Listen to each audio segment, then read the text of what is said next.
Farmer Phil. Place is looking well improved since I was here last. Likes his agroplastics. Forgot there was 2 actually.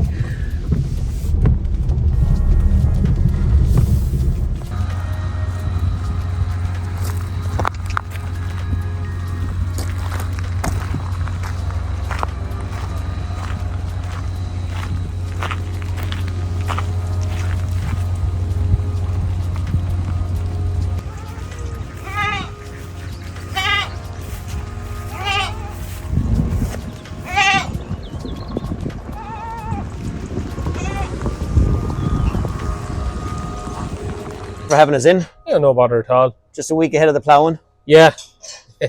And we'll see. Hopefully next week will be better than today. Well, I hope so now, because it's pretty miserable now. So it is. It's mean. But you have Durapak in here. Yes. Can you remember originally? Like, is it two seasons in now, or? It's definitely 2 seasons in. 2 seasons in. Yeah, definitely 2. This could be the 3rd. Yeah, no, this will be the 3rd batch of cattle finished on it. So the 3rd winter is what we're going into now. And at the time, did you do much investigation to Slash Rubber? Did you know much about it?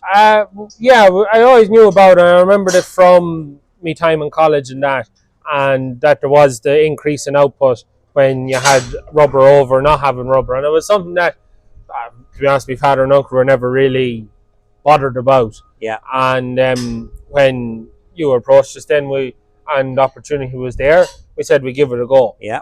And thanks very much. And I know there's a great video there of you fitting it yourself. I think you put the camera up in the corner there, and it flew in no bother. It couldn't be easier. It couldn't be easier to put in. Yeah.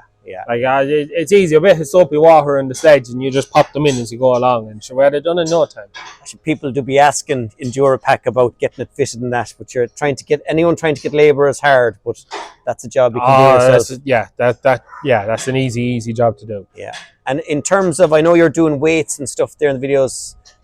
Did you see much of a difference, or? Yeah, there was. So we only done half of the shed. So it's a 4-bay shed, and we done one side and didn't do the other, just so we could see ourselves what the benefit was. And now I can't just remember off the top of my head, but it was, I think it was 0.2 kilos a day extra this side than it was that side, and that equated over. Oh no, I nearly have to take out the phone to do the math, but it was a lot. Like it was the case of it pay for the rubbers over 2 seasons or 3 seasons. So it was something like that, but there was that definite increase. And then we also, that side finished before that side. And they were both the same batch going the same time, and just 20 that side, 20 that side. And we had more gone that side before that side. And was that days or weeks, or in terms of? It would have been a week or 2 in it. This is what we would have done is, when there's a load of cattle going, we walk through each pen and we go, right, 3 here, 2 there, 4 there, and we'll make up our load out of all the pens. And we just found after 3 weeks of killing, there was more gone out of this pen than there was that pen. That makes massive sense. And everything you're saying there matches with trials and stuff we've done before with Chagas and that. And like, we were over in Poland, we just won a nice project in Poland, and your man is going fattening 6,000 cattle on slats. And if you can be finishing a week early, sure, the numbers for an operation like that will be crazy. Yeah, especially in that number. Like, it's numbers game, and small increments in large numbers makes a huge difference. Yeah. And what about slippy or anything like that? I don't know if the cameraman can come in here a little bit. I've never had any issues with it being slippy, or cattle might be a little bit dirtier, but I don't think they're too bad. One of the things we've done is we put in brushes into the sheds for the cattle to groom off. Now the brush is broke. I have to get a new spring for it.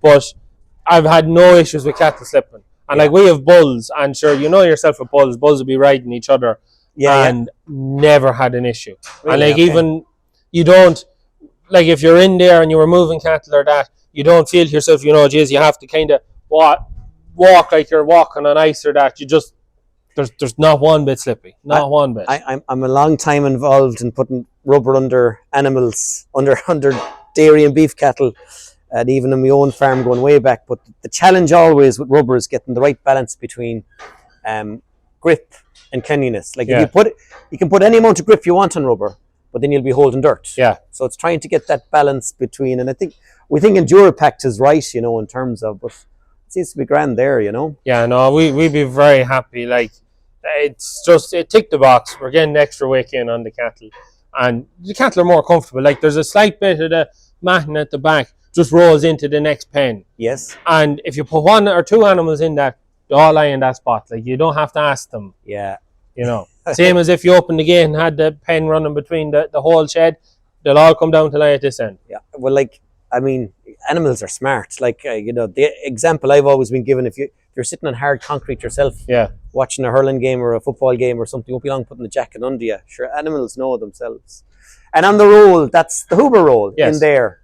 And again, it's a challenge under beef cattle, putting rubber without any slats. Are you going in there giving it a scrape or anything? Or? No. It's just coming down. It just comes down, and like the cattle, I think they're pretty clean. Like, it was one of the reasons we did. It's just that shed was originally, we were making cows, and that was an upstand with cubicles. Okay. And we cut the cubicles out of it, and then just had it for more space for more cattle. And we put down the mat, and like you can even see, like, there's lads there. They're quite content now lying at the back. You nearly swear they're dairy cows, the way they're lying up proper, huh? But they're quite content, and I wouldn't say they get any dirtier or that. You know, I'd be quite. There'd be no dirtier than the cattle that are on bedding. So. Yeah. Like, come here. This is and like in terms of getting cattle to the factory. Then how is that all being treated then with cleanliness and stuff? Or is that an issue? We've had no issues. You've had no issues. No issues. I can't remember the last time we had a clipping penalty. Yeah. So, really? Yeah. I can't. Honestly, I can't remember. It's years. And so we put the Huber in there, Huber roll, and we had a visit at that factory ourselves. What was that?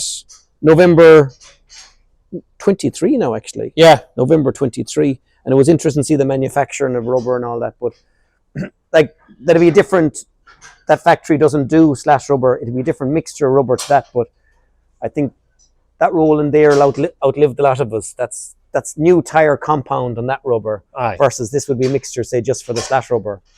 But that'll last longer than any of us. So no bother there. So will we get another bit out of you again? So we'll have to do the rest of the shed. Yeah, no, we will. I think you were looking for it. We were out of stock or something. Yeah, we were looking for it last year, but we were just look at the budget wasn't there to do it. We're overextending ourselves at the minute, doing a grain shed, a farm shop, and a house. So it's can't be doing it all. There's a lot of things going on, so there is. Yeah. Thanks a million, Phil. Yeah. Oh yeah. Yeah, all bulls. Yeah, well, apart the Herefords are bullocks. You'd expect to see more rising and more. Oh no, I did. We like. Now, if I was to put some of that pen in with that pen, then there'd be a bit of a cracking start. When they don't know each other. Yeah. But we put vinegar on them, and vinegar stops them. Put vinegar. Vinegar, yeah. I actually seen it on Facebook. A farmer in Canada, at the end of the season, he gathers up his stock bulls, 10 or 12 stock bulls, and he puts them all in this 4-acre paddock. And he showed videos of them absolutely beating hell out of each other.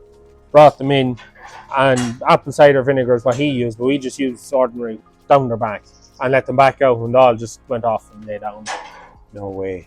So we done it, and it's night and day. Night and day. Anytime there's cattle, because when we mix a load of cattle to go, where there could be 2 or 3 pens, and there's a couple of lads with horns, and the layers aren't particularly keen on them.